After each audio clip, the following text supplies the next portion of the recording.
Ada sebagian orang yang berdalil dengan hadis ini untuk membolehkan bid'ah hasanah. Iya.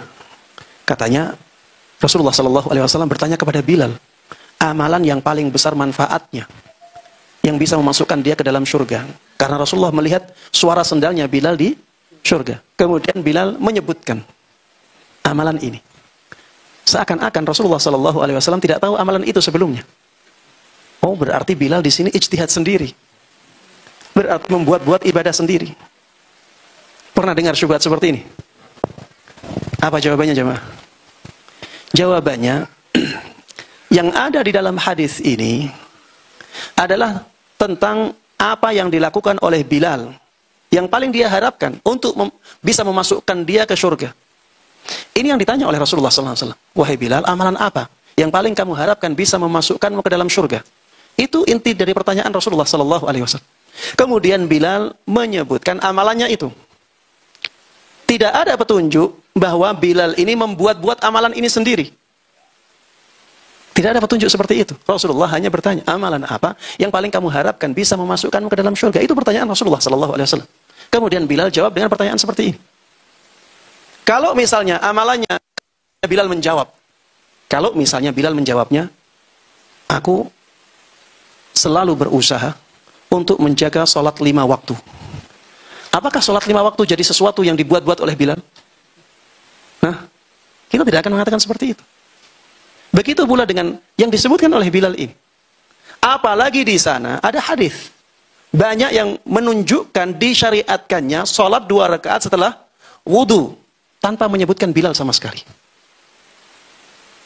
Tanpa menyebutkan Bilal sama sekali. Jadi sebenarnya apa yang disampaikan oleh Bilal adalah amalan yang disyariatkan. Yang beliau ketahui dari Nabi Muhammad SAW. Kemudian beliau melihat bahwa amalan ini sangat istimewa. Makanya ketika beliau melakukannya, beliau berharap amalan ini benar-benar bisa memasukkan beliau ke surga Allah Subhanahu wa taala. Jemaah sekalian rahimanallah rahimakumullah. Kalau misalnya kita terima apa yang mereka katakan, oh ini berarti boleh membuat-buat amalan baru. Apakah mereka akan mengatakan, oh berarti kalau begitu sholat duhur itu boleh 3 kali, 4 kali, 5 kali. Apakah mereka akan mengatakan demikian? Oh berarti setelah wudu itu kita boleh membaca surat Al-Baqarah. Setiap selesai wudu kita jadikan doanya apa? Membaca surat Al-Baqarah. Apakah mereka akan membolehkan? Oh berarti nanti setelah sholat, misalnya sholat subuh. Setelah sholat subuh kita boleh ya misalnya selalu membaca surat Abasa wa Tawalla. Setiap selesai sholat subuh. Kita rutinkan seperti itu sebagai rangkaian. Mereka akan mengatakan tidak boleh juga. Katanya ada bid'ah hasanah. Ini juga bid'ah hasanah.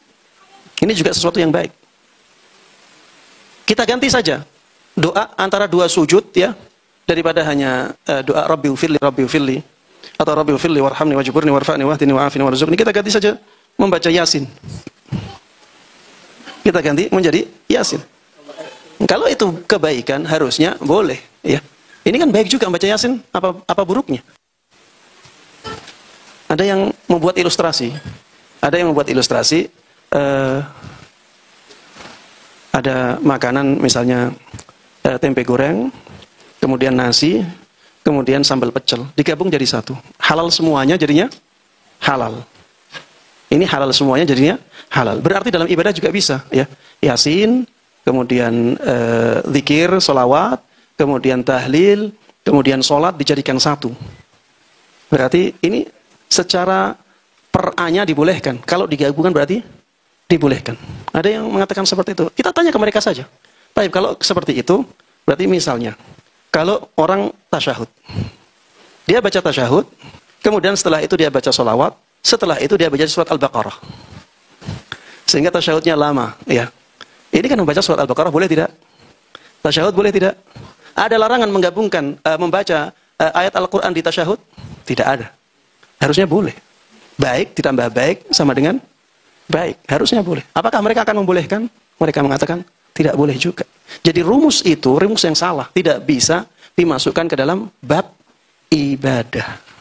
Ya, rumus itu tidak bisa dimasukkan ke dalam bab ibadah. Masukkan ke dalam bab duniawi tidak ada masalah. Kalian bebas berkreasi. Antum a'lamu bi umuri dunyakum. Kalian lebih tahu tentang perkara dunia kalian.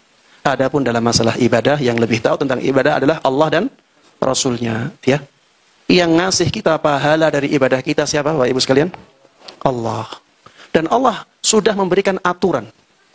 Kalau mau dapat pahala dari saya, ini aturannya. Sudah disampaikan aturannya melalui lisan Nabi kita Muhammad sallallahu alaihi wasallam.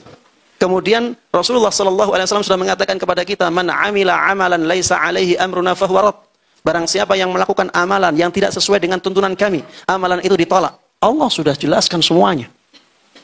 Maka ya, kata sahabat Ibn Mas'ud, "Ittabi'u wa la tabtadi'u faqad kufitum." Ikutilah, jangan buat-buat sendiri. Ikuti aturan. Aturannya sudah dicukupi semuanya oleh Allah Subhanahu wa taala. Aturan ibadah itu sudah ada semuanya. Kita tinggal menjalankan. Maka jangan sampai kita membuat-buat sendiri aturan itu.